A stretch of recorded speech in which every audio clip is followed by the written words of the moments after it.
Hi, this is Charlie Mato-Toyela with Blueberry Flutes. Of course, as always, you know our website, blueberryflutes.com. If you haven't yet, check us out on Instagram. Our Instagram, Blueberry Flutes, is one of the coolest Instagram pages I've ever been to. It's because I don't go to any Instagram pages, but anyway, I'm just kidding. It's absolutely fantastic. I have looked at quite a bit of Instagram, but it's not really my thing, except I love to look at our Instagram. And I know that sounds vain, but it's really just, I don't know, I like to look back on the flutes that we've made. We've made so many flutes. It's unfathomable. Yeah, that's a word. Anyway, so I wanted to share with you today some drone flutes. Drone flutes have become increasingly, are becoming increasingly, anyway, they have become quite popular amongst most everyone who is interested in Native American flutes because it gives you a harmony tone along with your flute tone. And who wouldn't want to have a good backup that played on demand? In other words, by yourself. Anyway, if you can trust yourself well enough to play backup, you can. Anyway, I'm just trying to elicit a smile here once in a while. But I wanted to share a bunch of these different drones with you so you know what it is that you're looking for. Maybe those of you who haven't thought of getting a drone in the past were wondering which direction to head, or maybe you've just all of a sudden seen somebody's drone flute and decided you absolutely had to have one. So this is just to give you some ideas of what drone flutes are and what they can do and how you might want to choose your own. So if you're thinking of buying a new drone and you've already had one for a while, but you need one that's small enough you can take with you, there are a number of small drone flutes that we make from one range to the other.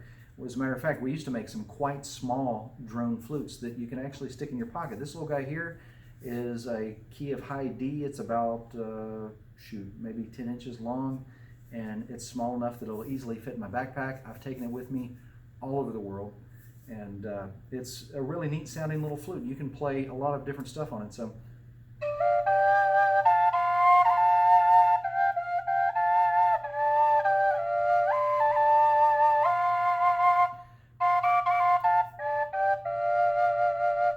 it's a neat little instrument, something that, once again, it's small enough that you can travel with it.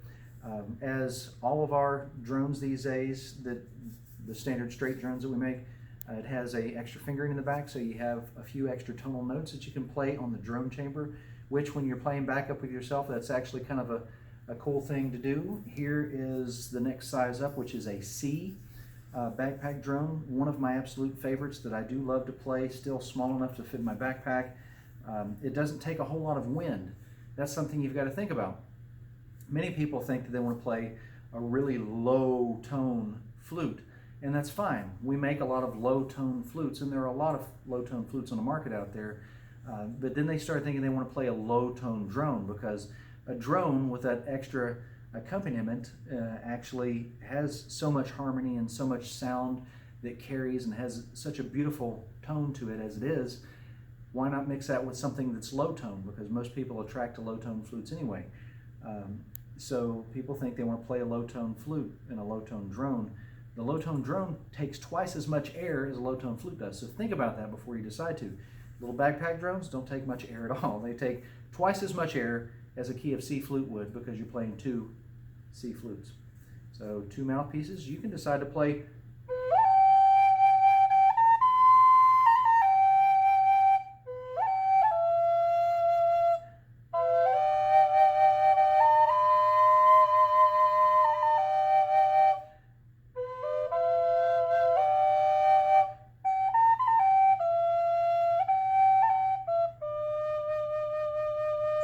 So this little guy, once again, just a small backpack drone and another key. Once again, one of my favorites too that I like to carry around with me. Another type of drone, a lot of people have told me, and of course it's the reason we make them, that they really love the A-frame drones. Historically, there were not a lot, if any, A-frame drones. I know I'm going to get in trouble. Somebody's going to say, what about this? Typically, the A-frame drones that we know of are European. There are a few of the straight drones, like the ones I just showed you, that are actually types that are from other countries. People in other countries made those. And typically, Native Americans did not make these out of wood. They were made out of clay. So most of the drone flutes, I guess I should tell you from that direction, are made out of clay historically. Today we make them out of wood because I've got to tell you, to tune a clay drone flute would be a nightmare. And if it's not a nightmare, it's made out of ceramic, and it's not what you're looking for, or at least it's not what I'm looking for in a Native American flute. So the clay drone flutes were incredibly cool. Some of them I've shown you pictures of before that look like snakes. There's some that are just multiple chamber tubes. They even had a lot of triple drone clay drone flutes. That was kind of more the common thing, although the single drone like this guy, the double flute, was a typical clay drone flute that was made in Central America. But once again, getting back on track here, the A-frame drone was not one that was like super common. I've never seen a historical, and somebody maybe going to post a link to that, but fine. I've never seen a historical example of one of these from the Americas. So having said that, making an A-frame drone is easy. You basically have two flutes and you put them together. It's simple enough, and that's the reason a lot of flute makers are interested in making the A-frame drone, because it doesn't take away from their normal stock. They've already got these flutes sitting on the shelf somewhere, and they just smash them together and there's an A-frame drone. Having said that, there are some differences between playing this and playing one of our standard drones. With our standard drones, as I mentioned, you have an extra fingering in the back. That extra fingering gives you an extra tonal note on the drone chamber, giving it the possibility of making 3 notes on the drone chamber, which you can get 2 out of most of our A-frame drones. So I'm just going to play the drone chamber. There's no notes to be played there, it's just a drone. But you can play, which is me blowing a little bit faster, making it jump octave on purpose, and you can use that in the music, which is kind of cool. One of our good friends, Cliff, it's been such a long time since I've seen him. I wish he was still watching our YouTube channel. I'm not sure where he's at in the world. Dude traveled a lot, played our drones all over the place, made some really cool videos. But he was an inspiration for me to decide to make these on a regular basis. And after making so many of the river cane drone flutes that we made, once again, very convenient, we decided to start putting them into the wooden version. And so we make them out of wood these days because people request them. And I still like to make sure that they do that little extra tonal thing. So this is something you can do with it.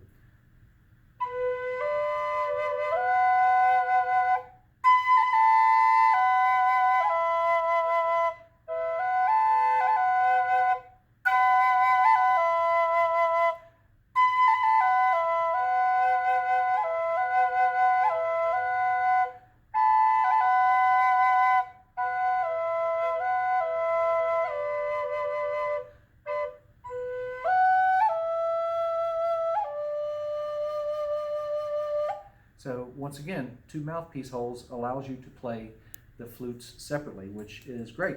But because it's an A-frame, there's nowhere to put an extra fingering on the back that you can use during play. And I don't like putting extra fingerings on flutes that you can't use while you're playing them.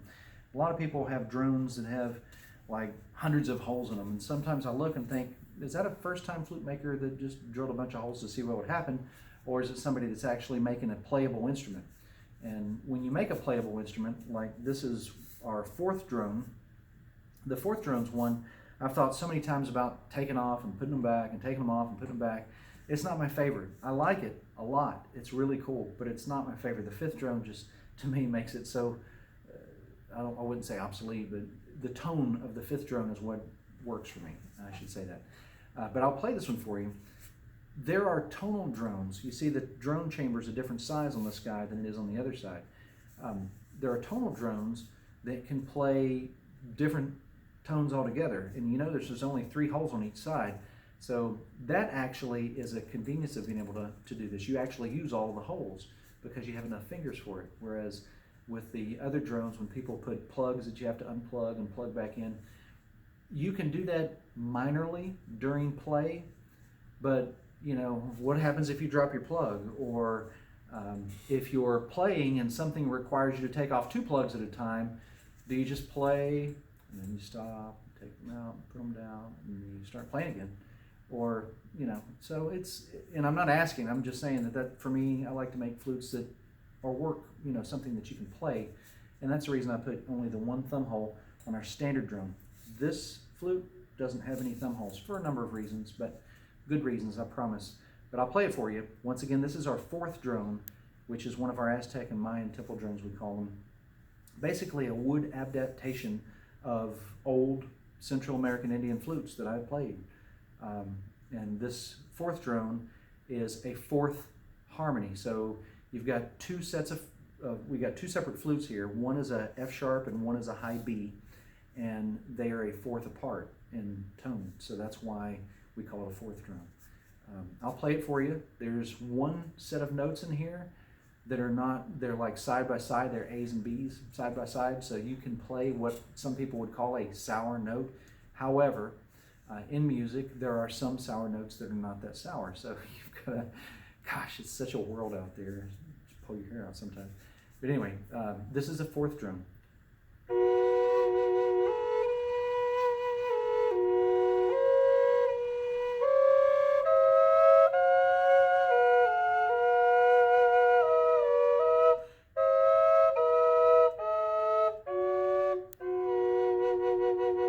Most of you are thinking, well, that doesn't sound too bad at all. It's actually, it is pretty dang cool, if I might say so myself. However, my favorite, as I always tell you guys, and this is another one, even though it's a little bit bigger, it goes everywhere with me. This is our fifth drone, also one of our Aztec and Mayan temple drones. It's a high B on one side and a low E on the other side. I know the E and the F sharp are only a couple steps apart, but the tone differences you get from mixing these two flutes together, a perfect fifth, the tone differences are, to me, they're magical. And I've been making flutes for 33 years. I know we talked about not discussing how time and what have you, because I don't like our videos to have like a time stamp. I like them to make sense all the time instead of saying, hey, there's this going on, or hey, there's that going on. Anyway, I've been making flutes for a long time. We've made a lot of flutes. A lot of flutes. Oh my God, I've had my hands. I don't know if other flute makers that make a lot of flutes can actually say that they personally have made millions of flutes. But anyway, after hearing all these flutes and trying not to go crazy, this here's my favorite. It really is. I really love it a lot. And I've got its little sister over here that I'll play for you in just a second, which might make you think, why doesn't he sell those on the website yet? Or maybe he does by this point. Anyway, so here he is.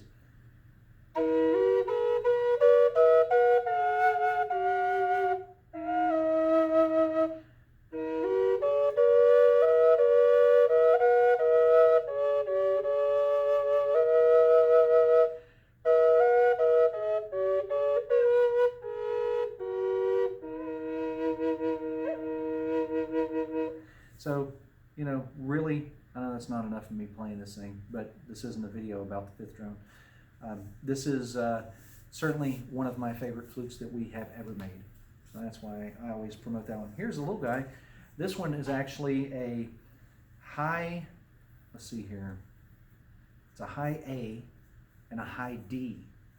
It's my backpack fifth drum. I may or may not carry it by the time you see this video. I don't know. It's been off and on. I've kind of decided to and not to, and kicked myself for not, and then kicked myself for thinking I ever should offer them. But that's what it is. It's a small fifth drone that is very high in tone. Everybody doesn't like high tone flutes. High tone drones, maybe a little bit different. High tone fifth drone, I'm not sure, because this high D is really high. But here she goes.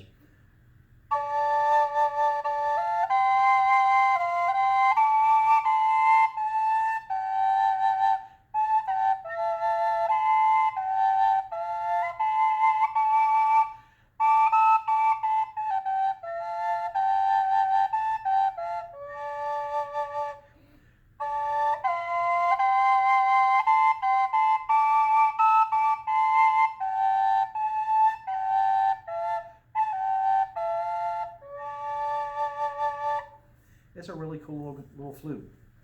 So once again, harmonic drones are drones that play different flutes at the same time, rather than two of the same flute, which is this one, which I'll probably be using for some more demonstrations in the very near future. It's a flute that I made for my wife.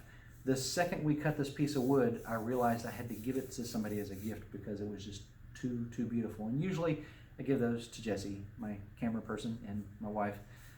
Because anyway, I've been giving her flutes since day one.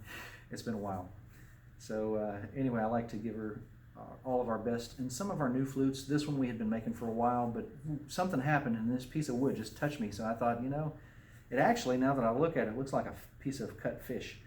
That's not what I intended whenever I decided to give it to her, but I will probably be using this one in some of my demonstrations because it is one of my favorite standard drones I've ever made. Even though it's just, I think it's a G, yeah, it's a G straight drone, and it has kind of a temperament to the wood that's perfect.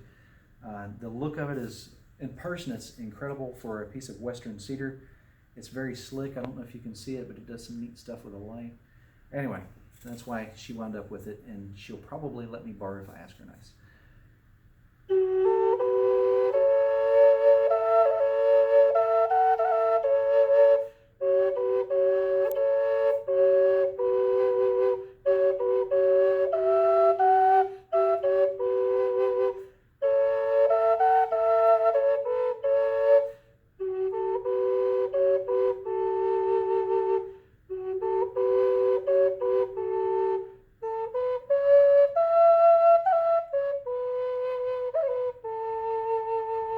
So it's got a really neat tone to it and a really pretty piece of wood. So I'll keep that little G drone over there.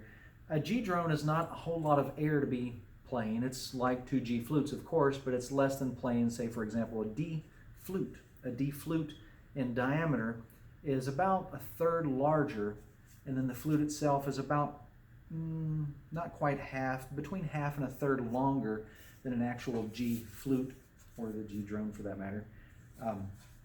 So it's a bit of air to play, even just a low D flute. I'm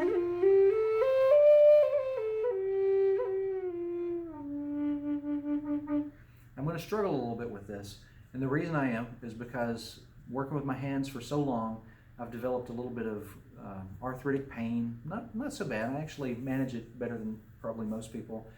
We do a lot of exercise, so I mean that really helps inflammation to go away, believe it or not. But there's a hole in the back of this one. Most of the low E and low D drones that I ship like this with a hole in the back of them, I still put a plug in them. I don't offer a plug with these anymore unless someone emails me and tells me that they have arthritis. And I'm like, listen, no problem, I'll put a plug in it. The plug so that you can take it out if you want to use it and put it back in if you don't want to use it. I mentioned that I don't believe in making flutes that are like that, and for that reason I have debated over whether or not I should leave and put a hole in the back or not. But it has to be in a location that not only lines up with the convenience of your thumb to be able to play it, but also it has to be at the right note and the right tone. So there's some difficulty for someone like myself who has medium-sized hands. I have like mid-sized hands, and I don't have quite the finger stretch to do all that at once. Playing a D flute, no problem.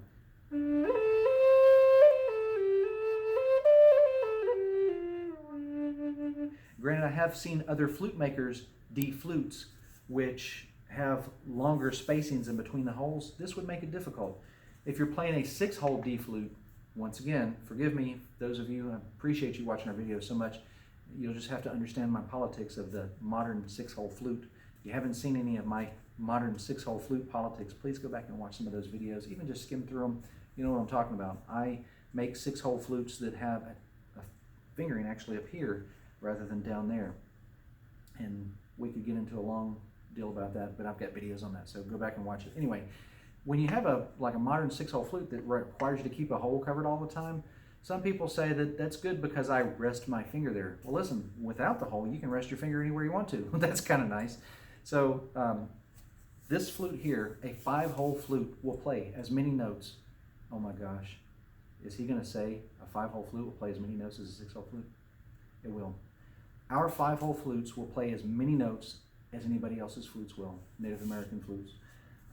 The reason is you don't have to have that extra fingering there to play that wrongly placed non-minor pentatonic scale note. You don't have to have it. You can play it in a lot of other ways, and I've got demonstrations for that. I'll even do it right now.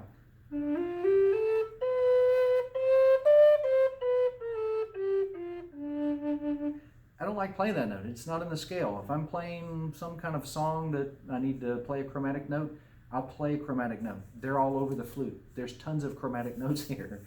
You don't have to have that extra fingering. Anyway, it's kind of in a way, and when your hand wants to turn one way like this to play something that's so big, you don't really feel comfortable putting a finger there. So if you buy a low tone, a low D, a low E, even an F sharp drone from someone, there might be a stretch for you to put your finger right there. So keep that in mind.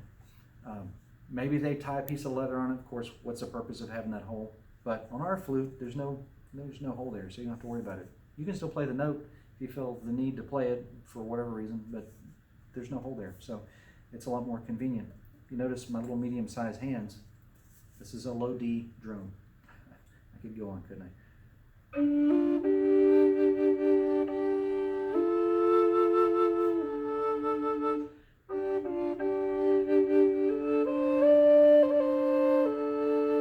So many of you are home, and I have to break this right now, are saying, well, that sounds so beautiful.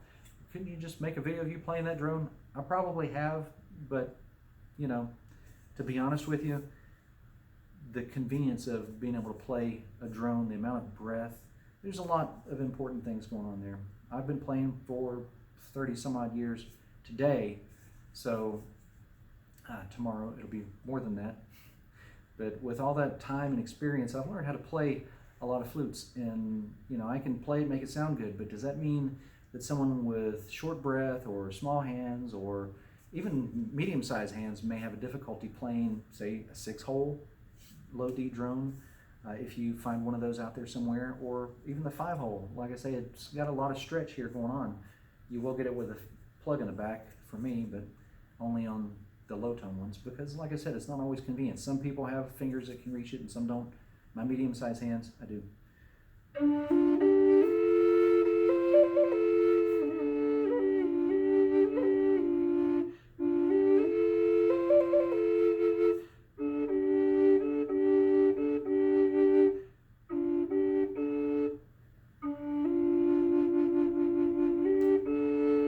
Okay, so not all of you want to buy one of these, but let me tell you, okay. This is going to lead into the next thing. So there's amount of breath it takes to play a large drum flute that you got to think about. There's also this right here to think about. Some flute makers that decide they want to make a drone flute make the mouthpiece really spread apart. This is a D, so a D is quite spread in my opinion. This one is about 1 inch. Usually I like to make them somewhere between, for a standard drone, 3/8 of an inch and maybe a 1/2 inch is a huge one, but this one's about 1 inch. What does that matter, right? You can put your mouth on it and play it. Obviously I can. I don't know if I have a big mouth, but it sure sounds like it. Okay, I got the camera person that time. She's laughing. So you've got to think about that, and this is why.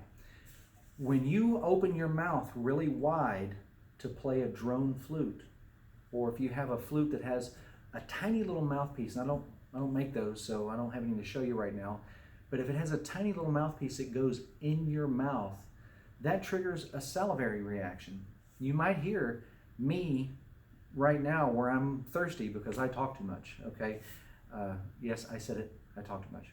But hopefully you're getting some out of this or you wouldn't be watching this long. But anyway, when you play a flute that either goes in your mouth or makes your mouth open wide, it triggers a salivary response, which makes your flute wet out faster. I have talked about this. Once again, we have videos on wetting out, something to think about. So therefore, I no longer offer, and probably won't ever re-offer, the triple drone. There's people that's made drones that are 4 and 5 drones and all kinds of drone chambers. There's some flutes like, I think it's, I'm trying to think, I think it's either Cambodian or Korean, a vat. It sounds Korean. Anyway, which is not a drone. It's like a giant flute harmonica. It's really cool. It's on a little spindle, and you can blow while you twist it, and it changes the tone. So that's kind of cool. It's like a drone because you can spread your mouth like a harmonica and blow on more than one tube at the time. Or if you're really good with a pan flute, you can do that on a pan flute, but they're larger, so you've got a little to think about. But with this, you have 3 tone chambers. And the less experienced flute player or flute maker out there might be thinking, well, just make one flute, one chamber so that you only blow in there one time. You can do that, right? But then you are always playing. It's like it's always on. Sometimes I might want to just play the flute side. And sometimes I want to play just a two drone, single drone side with the flute side. And then sometimes you can play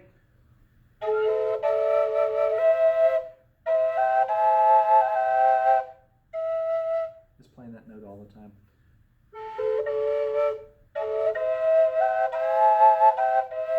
But you hear the amount of air it takes to play a triple drone. Sounds like it's more air than it takes to play actually a low D drone. But most importantly, you have 3 holes, which means you spread your mouth wider, causes it to wet out faster. That's something to think about. And then we get into the fancy ones. So there are fancy drones out there. We make some really nice ones, and people usually, sometimes they'll buy my G&F Sharp thermally treated poplar or performance flutes, the drones. Sometimes they'll buy those, but usually they buy the small ones. And I got to tell you, they sound crazy, super incredible. Hopefully crazy is still a positive thing at the time you get to watch this video. Because when I grew up, we used to say, that's crazy, but that's amazing. Just so they're super cool. I mean, the high tone, but there again, do you want to be carrying, a $200 drone around in your back pocket? I personally would rather carry like a $100 drone. And once again, money is kind of dating this. And so, you might think, well, where am I going to get a $100 drone these days, But of course, that's what I'm thinking in the future when I'm actually older. I'm sorry, I just time looped on you guys. This sounds really great. It's an amazing.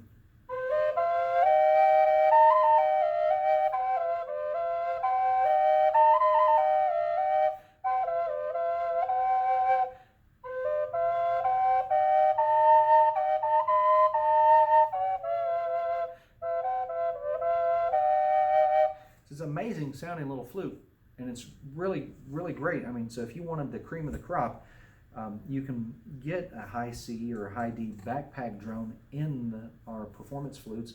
Hopefully by the time you see this, we're still offering these. These are really, really great flute. I love them a lot. But like I say, just something simple, if that's if your first drone or even your second drone, you don't have to go all out. Although the 5th drone is one of my favorites, and you might look at the price and think, yeah, that sure is one of your favorites. But actually our low tone ones are much more expensive because they take a lot of work to make those. The 5th drone takes a lot of work to make those. This guy, when we make this drone, it's in 2 pieces. And the 2 pieces require between 4 and 8 passes, depending on the mood I'm in that day. 4 and 8 passes per side on my tools when I make them. So that's 2 sides times that. That's a lot of work that goes into making just the skeleton of the flute, not to mention the sanding. Oh my gosh, the sanding, it never ends, the sanding. But most importantly, the tuning. So getting a flute tuned properly is very important. And for that reason, there are times when the drone chamber, I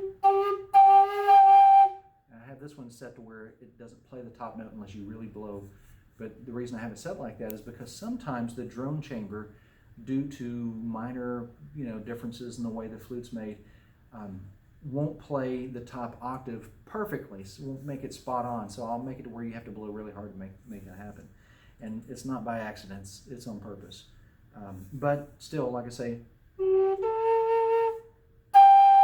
you can hit it, you can still get 3 notes off of that.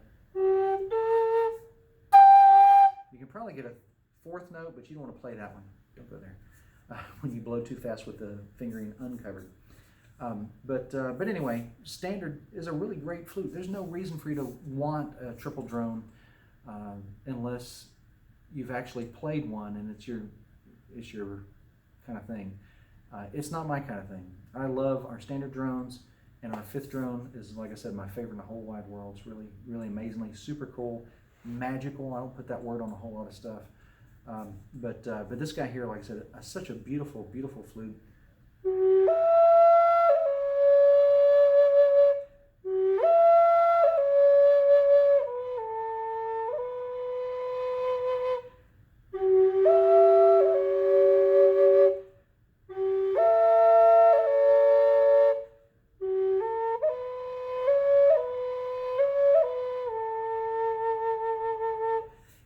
once again, I could play this guy all the time.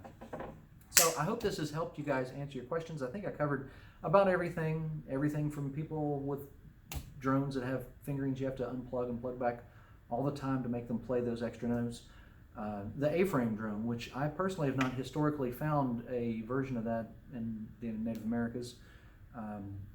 It may have happened at some point in time. There may be one that's even made out of clay, but historically most of the ones I've seen from Central America, from Mexico, most of them are from Mexico. They're really just amazing looking. They do some amazing things. Making them out of wood gives me the opportunity to tune them amazingly, and that's what I like. And the small drones are really great for their convenience. If you don't mind the high tone, 2 high tone flutes playing at the same time and you have control over that, that's not really so bad if you're not fond of high tones. Playing a high tone drone is actually pretty nice. And then the low tone drones, conveniences, you might not have a backpack big enough to fit a G in, but you probably would a high C or high B, and maybe even an A, which is one of our standard, first drone we ever offered was an A, and we make lots of those today. People still buy lots of A drones. But anyway, I hope this has helped you guys make your decision on what you're looking for. You might decide you don't want a drone. I mean, it's all cool. Everybody's got their own ideas, and you might decide that you just want to play a standard old flute, which I love to death. It's been my life. It's how I met my wife, and all of my kids have played them since before they could walk, which is really amazing. So I hope you guys are doing well. I hope you find this video very helpful. If this is the first time you've ever seen us, we have hundreds of videos on making flutes. The day that we made this video, we still sell them. Not saying anything, but we make lots of flutes. Lots of flutes. Anyway, I hope you guys are doing well. Find us on our website, bluebearflutes.com. If you have any questions or positive comments, feel free to shoot them down in the comments below. We love to see those. And Mr. Thumbs Down, we miss you. I hope you're doing well, buddy. Take care. If you feel like changing your mind, maybe a thumbs up here and there might be okay. Maybe hit that bell icon like Mr. Thumbs Down does, because he never misses a click every time we put out a video. He's like, but it's okay. We love him. You guys take care. Happy flute playing, happy flute making for those of you brave enough. And be careful if you are. Make sure you wear your safety goggles, watch your fingers. Don't use big heavy tools. Don't do that. Just be safe. Take care. Charlie Mato-Toyela signing out for Blue Bear Flutes and bluebearflutes.com. And Blue Bear Flutes on Instagram, Facebook, and every other social media platform I can find time to put on. Y'all take care. See you soon.